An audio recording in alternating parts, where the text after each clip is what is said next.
Good morning, everybody. This is Ben Jones here with Batter from Bronson Coffee Roasters, and I'm hanging out on this fine Monday morning in my workshop. It's what's the date today? Somewhere in the middle of March. So kind of there we are. All right, 22nd maybe. Towards the end of March. We need to talk about scales and stands. This is a little bit of a personal rant. I'm not directing it at anyone in particular because I know there are some people out there who will be watching this video who we've had this conversation about. I'm not directing it at you. You didn't motivate me to do this video, but I just want to talk a little bit about the use of scales. Now, a friend of mine made me this really nice brew stand. It's got like a really heavy, dense hardwood. This is like maybe I don't know what it would be, but it's incredibly dense and heavy, held on by this floor flange. And we have this nice brass pole, and then the adjustable ring on top to use as a brew stand, which is fantastic, and I really like it, and I use it occasionally. When he made it, it was designed with that ring to hold a V60, and but then we were talking, and I was like, hey, I don't really use a V60 that often. And then he remembered, oh no, the brew stand's only V60. So then he went and made this nice bee house adapter for it. It's magnetic, so it'll click on to the ring. There it goes. And there's some little divots right there to hold my bee house. So really cool. I like my stand. It's great. I also like using a scale. Now, what's the purpose of a scale? We use it to weigh our beans and then to weigh the coffee that we're adding, and it essentially serves us two important functions. The secondary and least important is kind of just to see what your flow rate is. How much of your water are you adding, at what portions, how quickly you're pouring. You can give you some numbers for that. So that's a little bit more of a way to collect data. But the primary reason we use a scale is so we can keep our ratios of coffee and water consistent, to really give us some very precise control, because a gram of water is not very much water at all, whereas if you're measuring in ounces free pouring out of a kettle, our ratios can get thrown off a little bit. So we'll use a scale to help control that, and it gives us, it's a real easy way to make a cup of coffee. Let's turn and look at a scale at the brew stand now. So I'll take my scale, and this is what I see, and this is the part that I want to kind of like address. Putting your scale on top of your stand and then putting your mug or your catch cup on top of there next. You can see that okay. Let's turn this down a little bit. There we are. So we have the brew stand with the scale and the cup.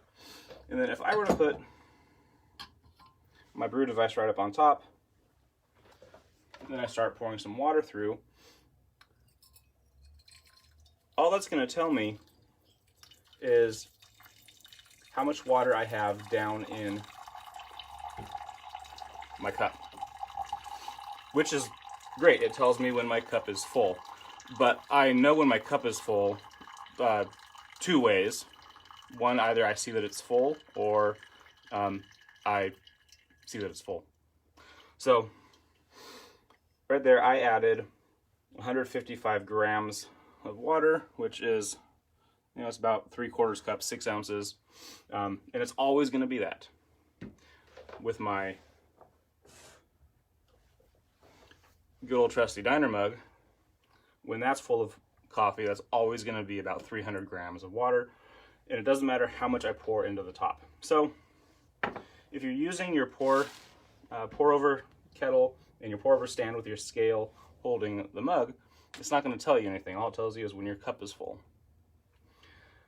If you really want to get the best use out of the scale, you would be taking your scale first on the counter, and then your brew stand on top of that, and then everything else on there too, because you want to create a system that sits on the scale that allows you to see what water you're adding to the system. I'm not going to put my brew stand on my scale because that brew stand is heavy enough that it will damage the load cell on here. Now, just for kicks, I'm going to see if I can in fact, use the brew stand scale in this formation that I tend to not like, and I'm just gonna see how I do. So, got my filter. I have my 19 grams of coffee, which I did weigh out. Now this is, here's a perfect example. I just dumped 19 grams of coffee onto there and my scale reads 0. So as far as it knows, I've added nothing to the system. All right, so here we go. This is why I don't like the combination of brew stands and scales. I do like a brew stand. I don't always just use the scale. All right, so I've added my bloom water. Typically you want to use roughly twice your coffee weight for the bloom. So 19 grams coffee times 2 makes 38. I blew in my water, and so far my scale reads 0. I have no idea how much water I actually bloomed with. I think it's enough because I can see that it has wetted everything up here. And I'm finally now getting some drip through. I got 1.4 grams of water, coffee now, dripping through in the first kind of 35 seconds. Now I'm adding some more water. Normally, if I was doing this Kalita wave, I would add about 150 grams over some time. Just give it nice and slow addition.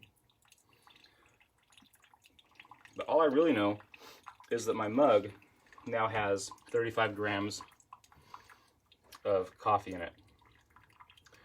When it's all said and done, my mug is going to weigh about 300 grams because of the beverage.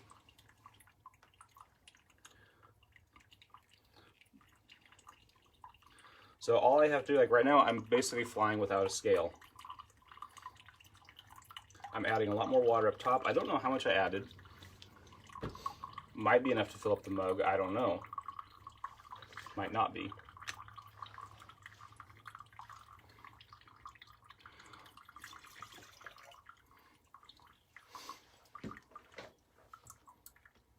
So this is, again, this is just a personal preference. Not a big fan. I mean, I don't think it's a personal preference. I shouldn't say that. I do feel like this is a, if you see someone doing this, you don't need to say anything, but I'd be suspicious.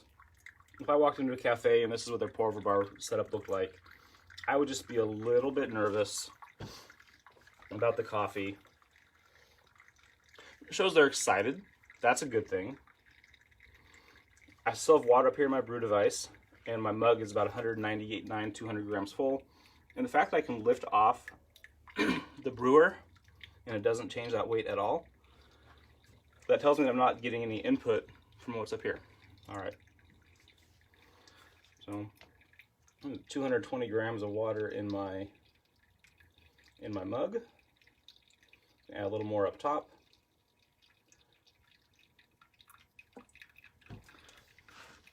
All right, so if you have a brew stand, awesome. Please do use it because I like it. Brendan, you need to go back and watch the very beginning of the video. I am not calling anyone out. This is just something that I still see out and about in the world. All right, so right here, my mug says about 270 grams. It's getting kind of full. I still have quite a bit of water up top, which tells me two things. One, my mug is going to overflow, and two, my ratio is thrown off. So the only way to really kind of salvage, not making a mess, is to pull that off. And I have a very full mug of coffee, which is hot, and I spilled all over the place. I like having the countertop here that I don't really care. I mean, countertops, that's what they're for anyway. Anyway, I promise I'm not calling anyone out on this, but it is it is something that I still see out and about in the world that's unnecessary. When I use my brew stand, I don't toss the scale on there. I'll weigh out my coffee just for kicks, and then I'll roll with it. So that is how we use, well, rather, this is how we don't use a brew stand and scale. If you do use a brew stand, make sure you get a really hardy scale or a lightweight stand that will hold everything, because we want to make sure that we're actually getting the best and full use out of our tools. Hope that I didn't truly offend anyone out there. All I really care about is that we're getting some good coffee and that people are enjoying the cups of coffee that they have. This is very nice and full. It's also very hot. What am I drinking today? Great question. This is half, it's about half a dose, about 10 grams of our decaf Peru, because I'm really trying to slow down on the caffeine. I don't want to start the week out running full speed ahead. So I took about a 10-gram dose of our decaf Peru, Swiss water decaf, and then I mixed it with another 9 grams of the Puddles Pity Party, really nice, dark, and molassesy, super chocolatey. Gives a nice little cup of coffee there, and I don't have to over caffeinate. So if you're looking for decaf Peru, that's an easy one. You can go to our website, batdorfcoffee.com. The Puddles Pity Party blend's a little trickier to find. You're gonna have to go to Puddles Pity Party website himself and find it there. All right, thank you all for joining me. I am gonna be back on Friday with, I believe I am. Do we ship to Canada? I believe we do. I can't make any promises. I will have somebody jump into the comments and address that. I should know that. We should ship to Canada. I do know it can get a little more expensive or complicated, but if somebody knows and can make a note in the comments, we have a question if we ship to Canada. Yeah, I usually stay on the coffee brewing side, unfortunately. I should learn those things. Always something new to learn. But of course well, I don't have a solid answer. What I do know is we have a good cup of coffee and we're happy. So, to my friend Nate, thank you for the beautiful stand. I do love it, cherish it, and use it. To my friends who make the coffee, thank you for doing that. So Friday, I think I'll be back on Friday. I have to double check my calendar. But I've been playing around again with the floating filter, which is actually what prompted me to bring the stand out. We're gonna try another shot at the Chemex filters without the Chemex brewer. So do come back. If not Friday, then on Monday, and of course in perpetuity on our Facebook page. I'm rambling now, so thank you all for joining. Brendan, it's good to see you. Do you know if we ship to Canada for sure? All right, take care everybody.